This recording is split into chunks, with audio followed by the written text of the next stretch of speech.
అసలు ఇంత హఠాత్తుగా ఆ నగలతో నీకు పనేంటి? అసలు ఆ నగల విషయం అడగాలన్న ఉద్దేశం నీదేనా, లేక ఇంకెవరైనా కల్పించారా?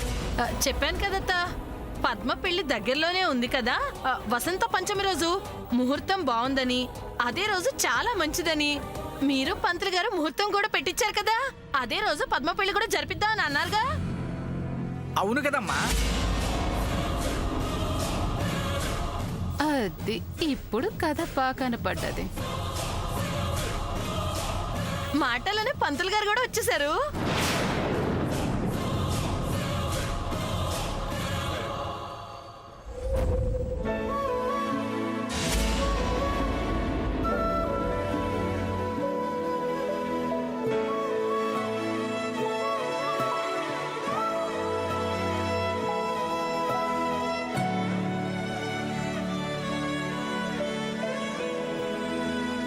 ఎందుకు నన్ను బయటికి పంపించేశారు?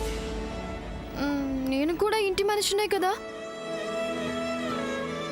అయినా ఏంటో ఈ అతను ఎప్పుడెలా ఉంటారో ఏమీ అర్థం అవ్వదు. Hi my dear sister, how are you?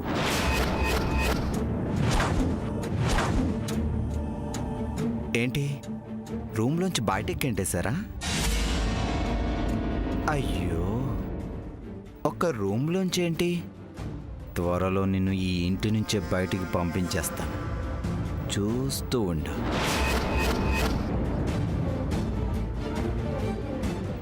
అన్నట్టు సిస్టర్, నీకు బ్రేకింగ్ న్యూస్. కాదు, హార్ట్ బ్రేకింగ్ న్యూస్. చెప్తే తట్టుకోగలవా? పాపం, నువ్వు తట్టుకోలేకపోయినా వినక తప్పదు. పద్మకు నాకు పెళ్ళి ప్రీ ఫోన్ అయింది. ఏంటి షాక్ అయ్యావా? నేనే చేయించాను. నీకు ఇలాంటి షాకులు ముందు ముందు చాలా ఉంటాయి. నీకెప్పుడూ చెప్పాను నాతో పెట్టుకోవద్దని. నువ్వే నా మాట వినకుండా నీ పిచ్చి ప్రయత్నాలు చేస్తూనే ఉన్నావు. ఇప్పుడు నువ్వేం చేస్తావో నేను చూస్తాను మై డియర్ సిస్టర్.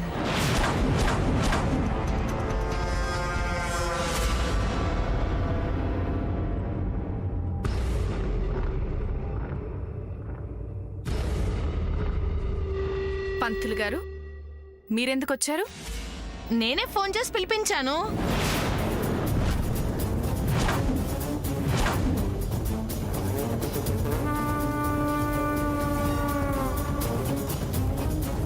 అన్నిటికీ అంత తొందరపాటుతనం మంచిది కాదు. పెళ్లి పనులు త్వరగా ప్రారంభించాలంటే పంతులు గారిని అడగాలిగా అత్తయ్య గారు. ఇది అక్క ఉద్దేశం. పంతులు గారికి ఫోన్ చేసే ముందు నాతో ఒక్కసారైనా చెప్పాలనిపించలేదా మీకు? ఇందులో చెప్పడానికి ఏముందత్తా? మనమేమో వసంత పంచమి రోజు మంచిది అనుకున్నాం, వాళ్ళేమో అలా కాదు అన్నారు. వాళ్ళంటున్నారు వీళ్ళంటున్నారు అంటూ ఇలా పక్కదారి మాటలు ఎందుకక్క? ఉన్నది ఉన్నట్టుగా చెప్పొచ్చు కదా. ముందుగా అనుకున్న ముహూర్తానికి అల్లుడు గారికి ఏదో అర్జెంటు పనుందంట. అప్పటి వరకు ఆగితే మళ్ళీ ఏడాది వరకు కుదరదని కరాఖండిగా చెప్పేశారు. అందుకే మీరు చెప్పిన ముహూర్తానికి కుదరదు కదా, ఇంకేమైనా ముందు ముహూర్తం ఉందేమోనని పంతులు గారిని పిలిపించాను. ఆ పంతులు గారు మీరు కానివ్వండి. అలాగేనమ్మా.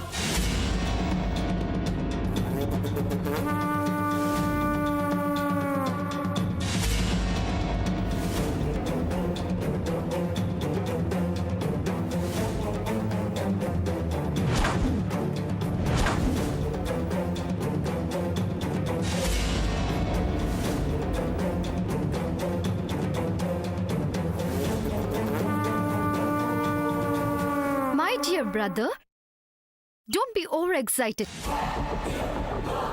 Amma will never accept this. నువ్వు చూస్తూ ఉండు, ఈ ప్రపోజల్ని అమ్మమ్మ ఒప్పుకోదు. Yes, you are right. Savitramma garu ఒప్పుకోరు. కానీ మా పిచ్చి అత్తగారు ఉందే, ఐ మీన్ మా అందమైన అత్తగారు, ఆవిడ అస్సలు ఊరుకోదు. అభాగ్యురాలైన కూతురు పెళ్ళి ఎలాగోలా అయితే చాలు పాపం ఆవిడికి. ఇంత చేసి పెళ్లి వెంటనే కుదరకపోతే ఈ పెళ్లి క్యాన్సిల్ చేయమని చల్లగా చెప్పాను అంతే. ఆ కంగారు చూడాలి, మంచి ఊపు మీద వెళ్ళింది. అదే ఊపులో సావిత్రమ్మ గారిని ఎదిరించైనా సరే ఈ పెళ్లి చేసి తీరుతుంది.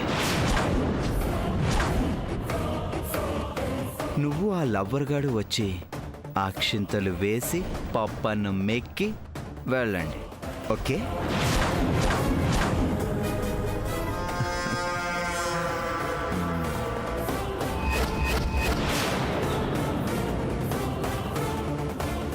అమ్మా, ఏ రకంగా చూసినా ఎన్ని లెక్కలు వేసి చూసినా వసంత పంచమి కంటే ముందుగా ముహూర్తాలు లేవమ్మా.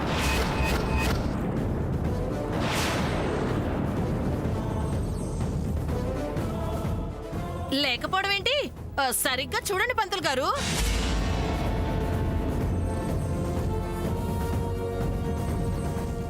అమ్మా, నేను పంచాంగం బాగా పరిశీలించి బాగా ఆలోచించి ఎన్ని రకాలుగా చూసినా కుదరడం లేదమ్మా. అదేంటండి, కాస్త అటు ఇటుగా చూస్తే ముహూర్తాలు ఉంటాయి కదా. ఉంటాయి. అటు ఇటుగా చూసి ముహూర్తం పెట్టడానికి ఇది మామూలు విషయం కాదమ్మా. పెళ్ళి భార్యాభర్తలు 100 ఏళ్ళు కలిసి సుఖంగా ఆనందంగా ప్రయాణం చేయాల్సిన విషయం. ఈ విషయంలో తొందరపడటం ఏ మాత్రం మంచిది కాదు.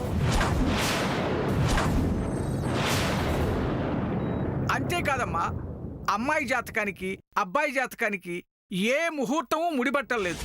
అయ్యో పంతులు గారు, అలా అంటే ఎలాగా? అబ్బాయి పెళ్లి త్వరగా చేయమంటున్నాడు. పెళ్లి చేసుకుని వెళ్ళిపోవాలంట. పంతులు గారు, మీరు తలుచుకుంటే జరుగుతుంది, కాస్త చూడండి. నేను తలుచుకుంటే ఎలా జరుగుతుందమ్మా? గ్రహాలు అనుకూలించాలి కదా. ఏంటండి పంతులు గారు, ఏ లోకంలో ఉన్నారు మీరు? అదేదో ముహూర్తాలు లేకపోతే ఏదో పెట్టుడు ముహూర్తాలు అంటారే, అలాంటివి ఉంటాయి కదా. పెట్టండి. రాజీ, ఏమిటిదంతా? ఏం మాట్లాడుతున్నావు నువ్వు? కూతురి పెళ్లి గురించి కన్నతల్లి మాట్లాడాల్సిన మాటలేనా ఇవి? అది కాదత్తా. ఒక పక్క పెళ్లి గురించి, భార్యాభర్తల జీవన ప్రయాణం గురించి ఒక పక్క పంతులు గారు చెప్తున్న మాటలు విన్నా కూడా నువ్వు పెట్టుడు ముహూర్తాలు అంటావే. అల్లుడు గారు వెళ్ళిపోవాలని తొందర చేస్తున్నారు కదత్తా, నేనేం చేయను? అతను వెళ్ళిపోవాలి అంటున్నాడని బంగారు లాంటి మన పద్మకి ఎలా పడితే అలా, ఏ ముహూర్తాన్ని పడితే ఆ ముహూర్తాన్ని పెళ్లి చేసేస్తావా? మళ్ళీ వాళ్ళ మనసులు మారిపోతాయేమోనని అక్క భయం. ఏమక్క, అంతేనా? అవును చెల్లి. అలా మనసులు మారే మనుషులతో మనువు చాలా ప్రమాదం. అది తెలుసా మీకు? పోనీ నువ్వు చెప్పినట్టు అతనికి ఏదైనా ముఖ్యమైన పనుంటే వెళ్ళా పని చూసుకుని రమ్మను. అది కాదత్తా. మరి నీ మాటే నెగ్గాలనే పంతం కొద్దీ మాట్లాడద్దు రాజీ. ఆడపిల్ల పెళ్లి విషయం అంటే ఆషామాషి కాదు. మంచి చెడు సమయం సందర్భం అన్ని చూసుకోవాలి కదా. అలా అన్ని ఆలోచించి పద్ధతిగా చేసేవాళ్లు కాబట్టే కాపురాలు 10 కాలాల పాటు చల్లగా ఉంటున్నాయి. ఎవరిదాకో ఎందుకు? మీ పెళ్లి విషయంలో కూడా ఆ రోజు పెద్దవాళ్ళుగా మేమెంతో ఆలోచించాం కాబట్టే ఈనాడు మీ కాపురాలు కళకళలాడుతున్నాయి. కనీసం ఈ విషయమైనా ఒప్పుకుంటారా? అన్ని పద్ధతిగా ఆలోచించి సాగదీబట్టే ఈ గొడవంతా మనకెందుకని ఎవరినో ప్రేమించి పెళ్లి చేసుకుని వెళ్ళిపోయిందా కళ్యాణి.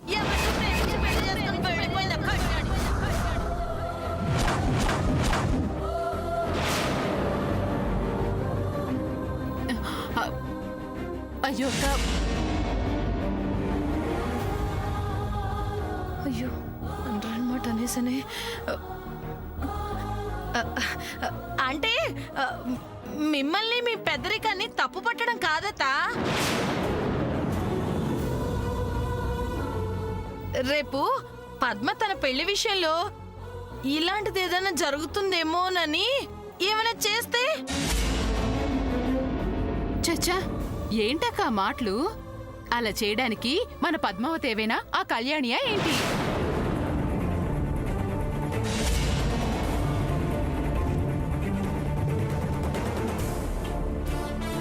చూడు రాజీ, నీ మనసులో ఇంకేదో పెట్టుకుని పద్మ పెళ్లి విషయంలో ఇంత గొడవ చేయటం ఏమీ బాగలేదు.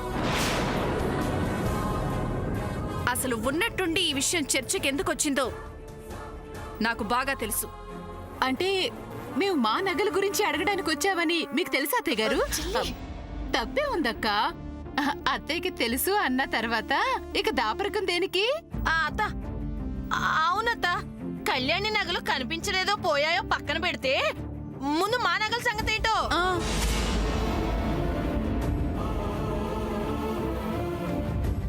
అవునక్క, మన నగలన్నీ ఉన్నాయో లేక అవి కూడా పోయాయో. మా పుట్టింటి వాళ్ళు నా మీద ప్రేమతో బోల్డ్ అన్ని నగలు చేయించారు. కొంపదీసి అవి కూడా పోయాయా ఏంటో అక్క, నాకేం అర్థం కావడం లేదు. చెప్పొద్దా, అందులో నా నగలు కూడా ఉన్నాయి. ఉన్నాయా పోయాయా? అక్క, అత్తయ్య గారు ఏం మాట్లాడడం లేదంటే మన నగలు కూడా పోయినట్టున్నాయి.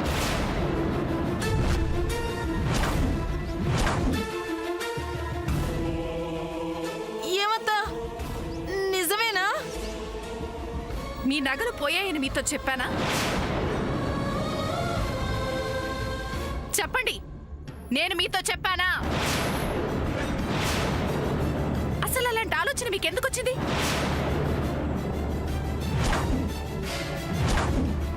ఏనాడు లేంది ఎందుకు ఇలా మాట్లాడుతున్నారు? నేను నా పుట్టింటి నగలు పోయాయి అని చెప్తుంటే మీ నగలు కూడా పోయాయి అని ఊహించుకుని మాట్లాడుతున్నారా? అంటే పోవడం అంటూ జరిగితే అన్ని నగలు పోతాయి కదా? తప్పు. ఇదే తప్పుగా మాట్లాడటం. పండగలకి పబ్బాలకి మీకెప్పుడు అవసరమైతే అప్పుడు మీకు ఆ నగలు నేను ఇస్తూనే ఉన్నాను కదా. మీరు కూడా అవి వెనక్కి తీసుకొచ్చి నాకు ఇస్తూనే ఉన్నారు. ఇలాగే జరుగుతుంది. అలాంటిది ఇప్పుడు ఏం జరిగిందని ఇంత దారుణంగా మాట్లాడుతున్నారు? మీ డబ్బు నగలు నేనేం చేసుకుంటాను? చచ్చేటప్పుడు నాతో తీసుకెళ్తారా? వీటి మీద వ్యామోహం నాకెప్పుడూ లేదు. ఎంత సంపాదించినా ఏం ఆలోచించినా అంతా అంతా మీకోసం, మీ పిల్లల కోసం. అయితే ఇప్పుడు ఏమంటావు? పద్మ పెళ్లి ఆపేద్దాం అంటావా? ఆపేద్దామని ఎందుకంటాను?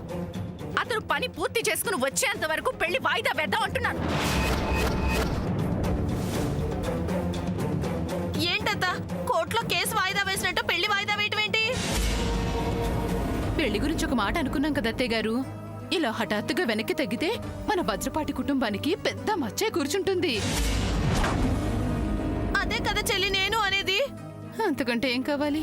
ఏదో ఒక విధంగా ఈ పద్మ పెళ్లి సవ్యంగా జరిగిపోతే వెంటనే నా సూర్య పెళ్లి చేసేయాలి. పద్మ పెళ్లి ఘనంగా జరిపించడం నా బాధ్యత. ఆ విషయంలో ఏ లోటు జరగదు. మనోజ్ పని పూర్తి చేసుకుని వచ్చిన తర్వాతే పద్మ పెళ్లి గురించి ఆలోచిద్దాం అంటున్నాను.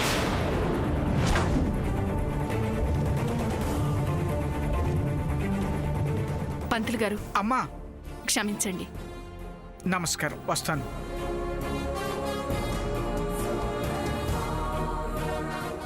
నాకిదేం నచ్చలేదత్తా. పద్మ పెళ్లి అనుకున్న ముహూర్తం కంటే ముందే జరగాలి. అసలు నా కూతురు పెళ్లి విషయంలో ఆదిలోనే హంసపాదులాగా ఇన్ని అడ్డంకులు సృష్టించడం ఏమైనా బాగుందా అత్త? అల్లుడు గారికి పరిస్థితులు అనుకూలించాలిగా. నువ్వే అర్థం చేసుకోతా. నేను అర్థం చేసుకుంటే సరిపోతుందా రాజీ? మీరన్నది నిజమే అత్తయ్య గారు, కానీ వాళ్ళు మగపెళ్లివారు. వాళ్ళంతగా పట్టుబడితే మనం మాత్రం ఏం చేయగలం? వాళ్ళతో నేను మాట్లాడతాను. మీరు మాట్లాడి వాళ్ళు మీ మాట విని వాళ్ళు అప్పటికప్పుడు సరే అని ఒప్పుకొని తర్వాత మనసు మార్చుకుంటే? అంటే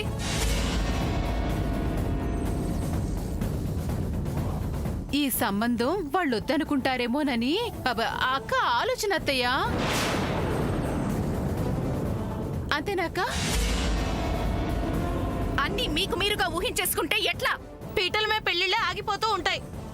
ఇది అలాంటిదేనేమో. వాళ్ళ మనసులు మారవని నమ్మకం ఏంటతా? నువ్వు భయపడినట్టేమీ జరగదు, నేను హామీ ఇస్తున్నాను. ఒకసారి మాట మార్చాక, ముహూర్తం వాయిదా వేశాక మన మీద వాళ్ళకి నమ్మకం ఎలా ఉంటుందత్తా? నమ్మకం కోల్పోతే పెళ్ళి ఎలా జరుగుతుందక్క?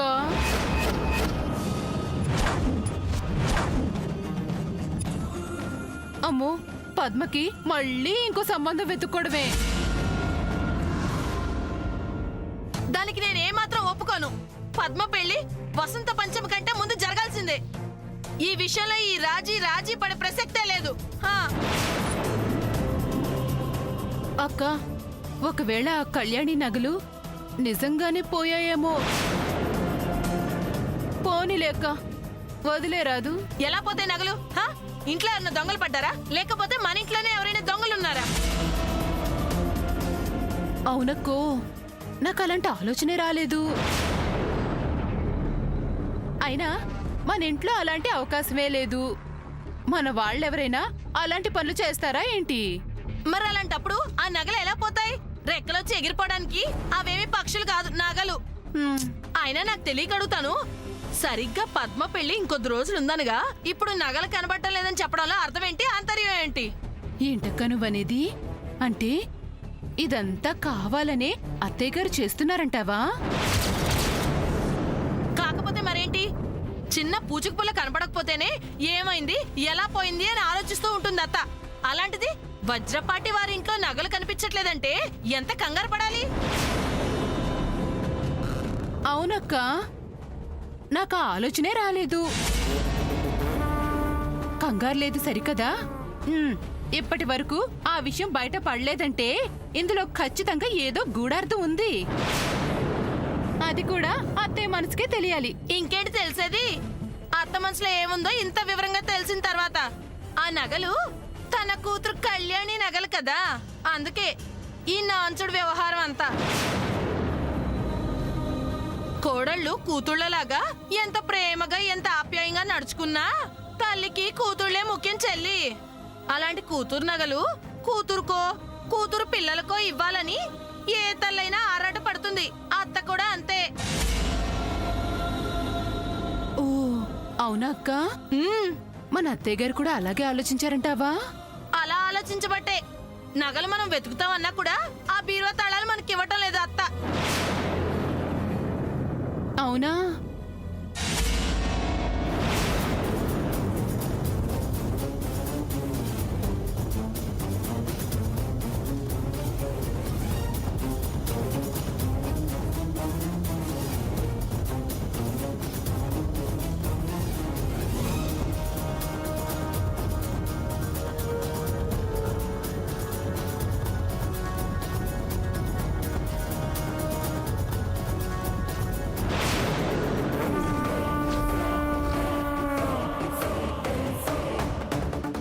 చెల్లి చూసావా, ఇప్పుడొస్తాయి నగలు.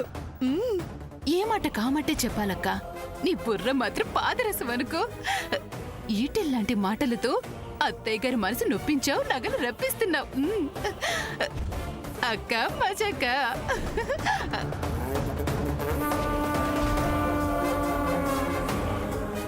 అక్క వస్తున్నారు.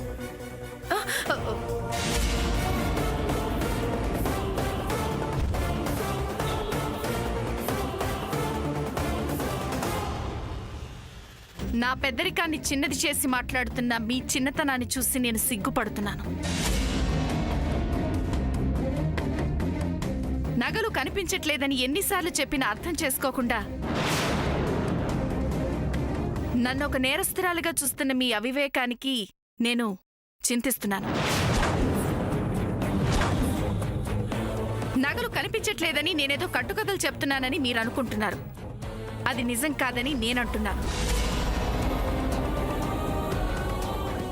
ఏది నిజమో ఏది అబద్ధమో మీరే నిర్ణయించుకోండి.